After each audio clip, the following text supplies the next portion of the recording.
എടോ ജയിലുകളൊക്കെ താൻ പിടിച്ച ഗുണ്ടകളെ കൊണ്ട് ഫുള്ളാ. 3 സെൻട്രൽ ജയിലുകളിലും ഹൗസ്ഫുൾ ബോർഡ് എഴുതി തൂക്കിയിട്ടിരിക്കുക. ആ ഗുണ്ടകൾക്കൊക്കെ ഉണ്ട കൊടുക്കാൻ തന്റെ അച്ഛൻ കട്ടുണ്ടാക്കിയ കാശ് കൊണ്ടുവരോ?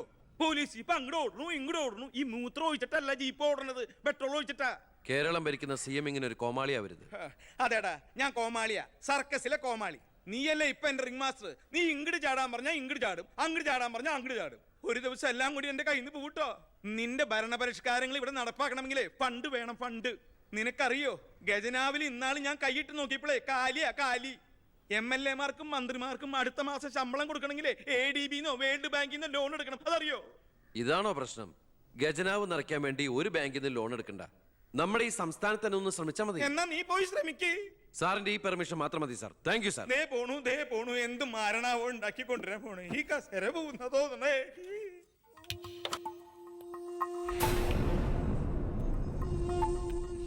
15 വർഷങ്ങൾക്ക് മുമ്പ് ഈ മന്ത്രി ദിവാകരന് ഇലക്ഷനിൽ മത്സരിക്കാൻ കെട്ടിവെക്കാനുള്ള പണം പോലും പാർട്ടിക്ക് സംഭാവന ചെയ്യുന്നു. പക്ഷെ ഇന്ന് അയാൾക്ക് കൊട്ടാര സദൃശമായ ബംഗ്ലാവുകളും മെട്രോ നഗരങ്ങളിലെ ഷോപ്പിംഗ് കോംപ്ലക്സുകളും അടക്കം കോടികളുടെ ആസ്തിയുണ്ട്. രാജൻ ജോസഫ് എന്ന പേരുള്ള ഒരാളുടെ പഞ്ചനക്ഷത്ര ഹോട്ടലുകളാണ് ഇതെല്ലാം, 9 എണ്ണം. ഇങ്ങനെ ഒരാൾ ഈ ഭൂമി മലയാളത്തിലില്ല എന്നുള്ളതാണ് സത്യം. ബിനാമി പേരിലും മറ്റ് അഡ്രസ്സുകളിലും നമ്മുടെ എക്സ് മിനിസ്റ്ററും മുൻ പാർട്ടി പ്രസിഡന്റും ഒക്കെ ആയിരുന്ന ഗോപാലകൃഷ്ണ പിള്ളയുടെ ഹോട്ടലുകളാണിതെല്ലാം. ഏകദേശം 100 കോടിയോളം ആസ്തി വരുന്ന ഈ വസ്തുക്കൾക്ക് ആളോ അവകാശങ്ങളോ ഇല്ലാത്തതിനാൽ നമുക്കിത് ഗവൺമെന്റിലേക്ക് കണ്ടുകെട്ടാം. ഒന്ന് നിർത്തണം. ലൈറ്റ് ഓൺ ചെയ്യ്. താൻ എന്തിനുള്ള പുറപ്പാടാ? സാർ, ഇതുപോലെ 100ഓളം പേരുടെ ബിനാമി ഇടപാടുകളും വൻ അഴിമതി കേസുകളും ഇവർ കണ്ടെത്തിയിട്ടുണ്ട്. അതിൽ 25ഓളം പേർ രാഷ്ട്രീയ പ്രമുഖരാണ്. മാധവൻ നമ്പ്യാർ മുതൽ എന്റെ അച്ഛന് പങ്കാളിത്തമുള്ള ചെറാക്കുളം ഫൈനാൻസേഴ്സിന്റെ ഉടമ പവിത്രം വരെയുണ്ട് സാർ ലിസ്റ്റിൽ. ഏകദേശം 1500 കോടിയിലേറെ നമുക്ക് ഖജനാവിൽ നിറക്കാൻ കഴിയും. അത്തരം പറയലടോ ആഭ്യന്തര മന്ത്രി. ഇവരെ ഒന്നും നമുക്ക് തൊടാൻ പറ്റില്ല. മന്ത്രിസഭ നിലനിർത്താനും MLA-മാരെ ചാക്കിട്ട് പിടിക്കാനും തെരഞ്ഞെടുപ്പിന് കോടികൾ വാരി വിതറാൻ കഴിവുള്ള പൊളിറ്റിക്കൽ കിങ് മേക്കേഴ്സ് ആണ് ഇവരൊക്കെ. എന്തായാലും ഇവർക്കെതിരെ ആഞ്ഞടിക്കാൻ തന്നെയാണ് എന്റെ തീരുമാനം. ആഞ്ഞടിക്കാൻ നീ ആരാ? കൊടുങ്കാറ്റോ അതോ കത്രീനയാ? സാർ, ഞാൻ പറയുന്നത് എന്താന്ന് വെച്ചാല്, നീ എന്ത് പറഞ്ഞാലും അത് നടക്കില്ല. കോടതിയും നിയമവും മന്ത്രിസഭയും ഒക്കെ വിലക്ക് വാങ്ങാൻ ആസ്തിയുള്ളവരായിട്ട് ഒരു ഏറ്റുമുട്ടൽ ഞാൻ സമ്മതിക്കില്ല. വേണ്ട. സാറിനൊരു കാര്യം അറിയോ? നമ്മുടെ കേരളം ഭരിക്കുന്ന മുഖ്യമന്ത്രിക്ക് എത്ര കോടികളുടെ ആസ്തിയുണ്ടെന്ന്? തമിഴ്നാട്ടിലും കർണാടകത്തിലൊക്കെ ആയിട്ട് എത്ര ഏക്കർ ഭൂസ്വത്തുണ്ടെന്ന്? ഒരു ദരിദ്ര കുടുംബത്തിൽ ജനിച്ച് ഇപ്പൊ കോടീശ്വരനായി ജീവിക്കുന്ന ആ മുഖ്യന്റെ കഥ ഞാനൊന്ന് വിവരിക്കാം സാർ. Lights of. എന്ത് സാറിന് കാണണ്ടേ? നിർത്തടോ. കേരളം ഭരിക്കുന്ന ആ മുഖ്യമന്ത്രി ഞാനല്ലേ. ഞാനിപ്പോ എന്താ ചെയ്യണ്ടേ? അയ്യർ സാറേ, സാർ, അതുകൊണ്ട് കൊണ്ടുപോവാ. അടുത്ത മാരണം. വിദേശ നിക്ഷേപങ്ങൾ വ്യവസായവൽക്കരണത്തിന് എങ്ങനെ പ്രയോജനപ്പെടുത്താമെന്ന് എന്റെ ചർച്ചയ്ക്കായി മലയാളി സംഘടനകളുടെ പ്രത്യക്ഷണം സ്വീകരിച്ച് സാറും സാറിന്റെ PAയും അമേരിക്കയിലേക്ക് പറക്കുന്നു. നിങ്ങൾക്ക് 2 പേർക്കുള്ള വിസയും ടിക്കറ്റും.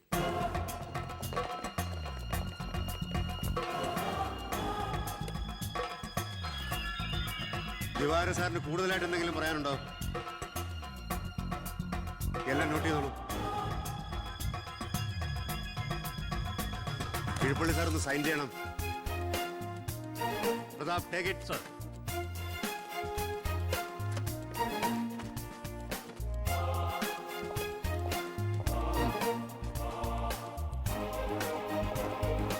ഒരാളും പുറത്തു പോകരുത്.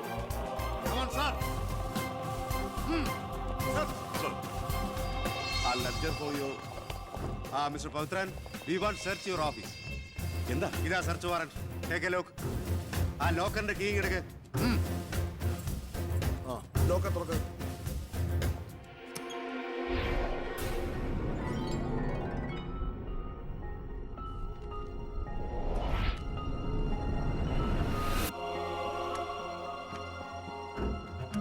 എന്തായി? അതിനകത്ത് കുറച്ചെങ്കിലും വെച്ചേക്കണേ. പാടൂ.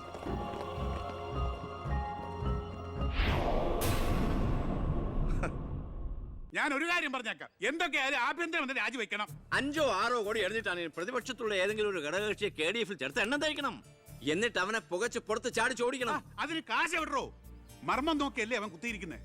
വിഷം മേടിക്കാൻ പോലും കാശില്ലാത്ത അവസ്ഥയാ. എല്ലാം തൂത്തുവാരി ഖജനാവ് നിറച്ചിരിക്കല്ലേ അവൻ. എന്റെ 10 കോടി രൂപയല്ലേ പോയത്? ആ ഗോപാലകൃഷ്ണനായിട്ട് സ്വത്ത് മുഴുവൻ കണ്ടുകെട്ടി. ഒന്ന് പതുക്കെ പറയടോ. പുറത്ത് കേട്ടാല് പിടിച്ചകത്താകും. കള്ളപ്പണമാ. അവനെ അങ്ങ് തട്ടിക്കളഞ്ഞാ പോരെ. അതിന് പറ്റിയ വാടക ഗുണ്ടകൾ പോലും ഇന്ന് കേരളത്തിലില്ല. എല്ലാത്തിനും പിടിച്ച് അകത്താക്കില്ലേ. ഇനി ഇപ്പൊ ആരെങ്കിലും പുറത്തുനിന്ന് ഇറക്കിയാൽ തന്നെ അവരെയും പിടിച്ച് അവന്റെ പോലീസ് വെടിവെച്ചു കൊല്ലും. ആ വഴിയൊന്നും അത്ര എളുപ്പമല്ല. അവന് അവന്റെ ചിഹ്നത്തിന്റെ സ്വഭാവ സിംഹത്തിന്റെ.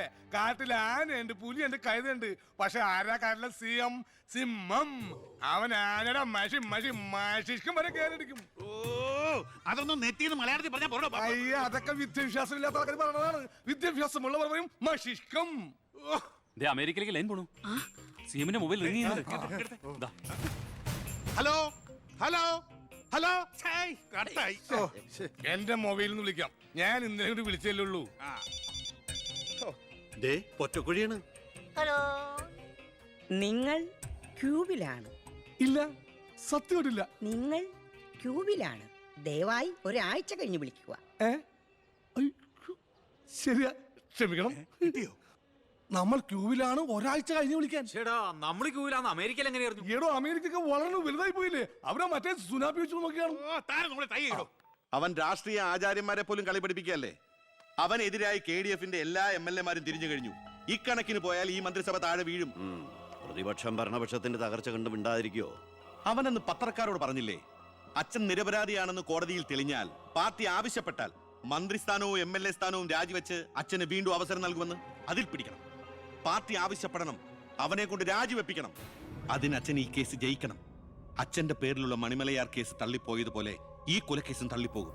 ഈ കേസ് ഞാൻ ജയിപ്പിക്കും. അച്ഛന് വേണ്ടി ഞാൻ എന്തും ചെയ്യും.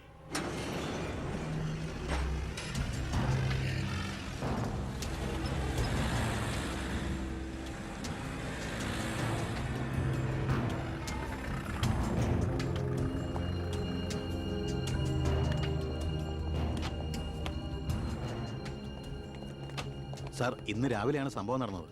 രാഷ്ട്രീയ വാക്കുതർക്കം മൂത്ത് സഹതടവുകാരൻ വെട്ടൂർ ശിവനെ കുത്തിക്കൊല്ലുകയായിരുന്നു സാർ. കൂർത്ത കമ്പി ഉപയോഗിച്ചാണ് പ്രതി കൃത്യം നടത്തിയത്. പ്രതിയെ കോടതിയിലേക്ക് കൊണ്ടുപോയിട്ടുണ്ട് സാർ.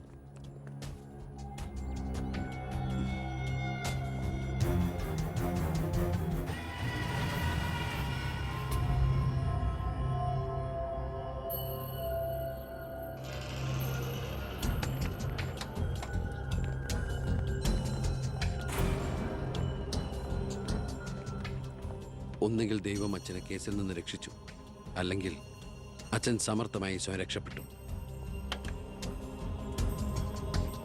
പ്രസാദ് വധക്കേസിൽ ഒന്നാം പ്രതി കൊല്ലപ്പെട്ട സാഹചര്യത്തിലും രണ്ടാം പ്രതിക്ക് ഒന്നാം പ്രതിയുമായുള്ള ബന്ധം സംശയാതീതമായി കോടതിക്ക് മുമ്പാകെ തെളിയിക്കാൻ പ്രോസിക്യൂഷന് കഴിയാത്തതിനാലും രണ്ടാം പ്രതി ബാലഗംഗാധര മേനോനെ കോടതി നിരുപാധികം വിട്ടയക്കുന്നു.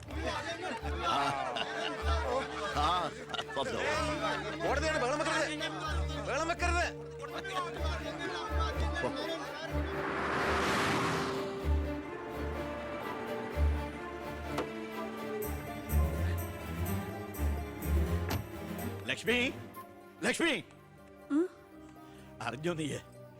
ഞാൻ കേസ് ജയിച്ചടി.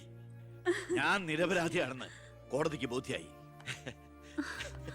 പത്രക്കാരുടെയും TV-ക്കാരുടെയും മുമ്പിൽ വെച്ച് നിന്റെ പുന്നാരമോൻ വീരവാദം മുഴക്കിയതല്ലേ ഞാൻ നിരപരാധിയാണെന്ന് തെളിഞ്ഞാൽ എനിക്ക് വേണ്ടി മന്ത്രിസ്ഥാനം രാജിവെച്ച് ഒഴിഞ്ഞോളാമെന്ന്. നീ ചെന്ന് പറയടി അവനോട് രാജിവെക്കാൻ. നിങ്ങൾക്ക് എന്താ ഭ്രാന്ത് പിടിച്ചോ? ഭ്രാന്തായിരുന്നടി, അധികാരം കയ്യില്ലാത്തന്റെ ഭ്രാന്ത്. എനിക്ക് അറിയാൻ പാടില്ലാണ്ട് ചോദിക്കുക. നിങ്ങൾക്ക് ഇതുവരെ മന്ത്രിയായി കൊതി തീർന്നില്ലേ? ഇല്ല, എന്റെ ഏറ്റവും വലിയ ലഹരിയാ അധികാരം, മന്ത്രിസ്ഥാനം. മനസ്സിലാവില്ല നിനക്കൊന്നും. എനിക്ക് മന്ത്രിയായിട്ട് തന്നെ ജീവിക്കണം. മന്ത്രി കസേരയിൽ ഇരുന്ന് തന്നെ മരിക്കണം.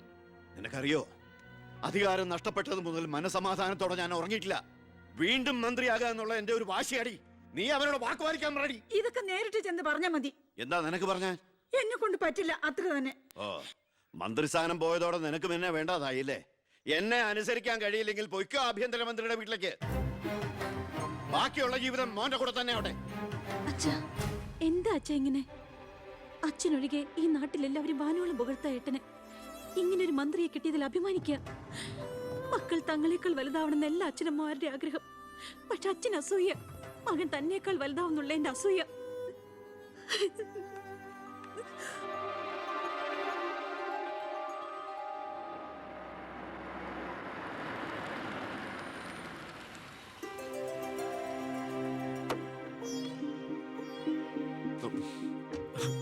അമ്മേ, ശാരി, ഇത് ആരാ വന്നിരിക്കുന്നത് നോക്കിയേ. വാമേ, അമ്മേ, നീ പോയൊരു ചായ ഉണ്ടാക്കി കൊണ്ടുവാ. നിന്റെ കൈപ്പുണ്യം അമ്മയെന്ന് അറിയട്ടെ. വാമേ, അമ്മയ്ക്ക് ഇങ്ങോട്ട് വരാൻ അച്ഛൻ പെർമിഷൻ തന്ന നിലയ്ക്ക് അമ്മയുടെ ഈ വരവിന് എന്തോ ഒരു ലക്ഷ്യമുണ്ടല്ലോ. എന്താ എന്താ അമ്മയുടെ മുഖത്തിനൊരു വാട്ടം? ഇത് സന്തോഷിക്കേണ്ട സമയമല്ലേ? അച്ഛനാണെങ്കിൽ കേസെല്ലാം ജയിച്ചു, മകനാണെങ്കിൽ ഹോം മിനിസ്റ്റർ. ഞാൻ മാറി താമസിക്കുന്നു എന്നതൊഴിച്ചാൽ വേറൊരു പ്രശ്നവും ഞാൻ അമ്മയെ കാണുന്നില്ല. പറയമ്മേ, എന്താ പ്രശ്നം? എന്തിനാടാ നിനക്ക് ഈ മന്ത്രിസ്ഥാനം? നീ രാജിവെക്കണം. അപ്പോ അച്ഛൻ ഇതിനാണ് അമ്മ ഇങ്ങോട്ട് അയച്ചത്? നിന്നോട് യാചിക്കാൻ വേണ്ടിയാണ് ഞാൻ വന്നത്. അമ്മ എന്ത് പറഞ്ഞാലും ഞാൻ ഇതുവരെ അനുസരിച്ചിട്ടേ ഉള്ളൂ. പക്ഷേ ഈ കാര്യത്തിൽ അമ്മേനോട് ക്ഷമിക്കണം. ഇപ്പൊ ഞാൻ അമ്മയെ അനുസരിച്ച അത് എന്നെ ജയിപ്പിച്ചു വിട്ട ജനങ്ങളോട് ഞാൻ ചെയ്യുന്ന വഞ്ചനയായിരിക്കും. അത് തന്നെയല്ല, തുടങ്ങി വെച്ച ഒരുപാട് കാര്യങ്ങൾ എനിക്ക് പൂർത്തീകരിക്കാനുണ്ട്. അതുകൊണ്ട് തൽക്കാലം എനിക്ക് രാജിവെക്കാൻ നിർവാഹമില്ലെന്ന് അമ്മ ചെന്ന് അച്ഛനെ പറഞ്ഞ് മനസ്സിലാക്കണം. കുടുംബ ബന്ധങ്ങൾ മറന്ന് നീ മന്ത്രിയായിട്ടിരുന്ന നാട് നന്നാക്ക്. അച്ഛനും അമ്മയും നിനക്ക് വേണ്ടല്ലോ. അമ്മേ, ഞാൻ പറയുന്നത് നീ എന്നോട് മിണ്ടണ്ട.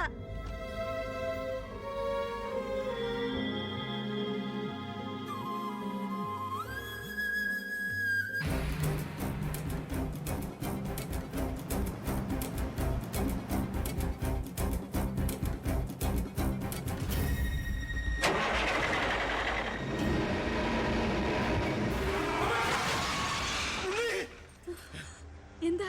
എന്തു പറ്റി?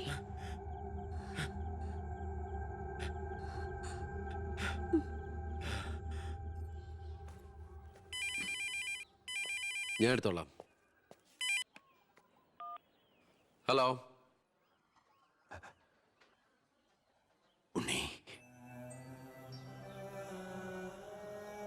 ഉണ്ണി, ഉണ്ണി, നീ എന്താടാ ഒന്നും ഉണ്ടാത്ത? അച്ഛാ,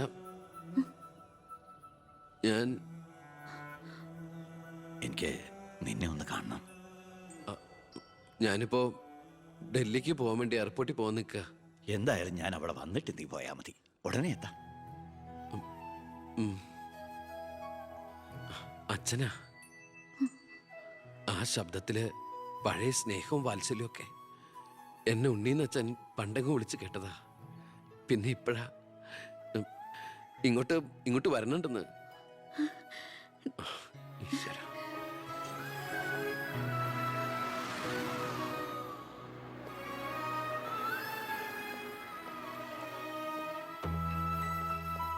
ഞാൻ കാരണം നിന്റെ യാത്ര ബുദ്ധിമുട്ടായി അല്ലേ? ഇല്ല, ഞാനത് അടുത്ത ഫ്ലൈറ്റിനാക്കി.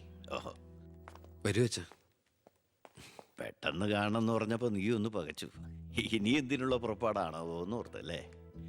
അച്ഛൻ ഇനി ആർക്കും ഒരു തലവേദനയാവില്ല മോനെ.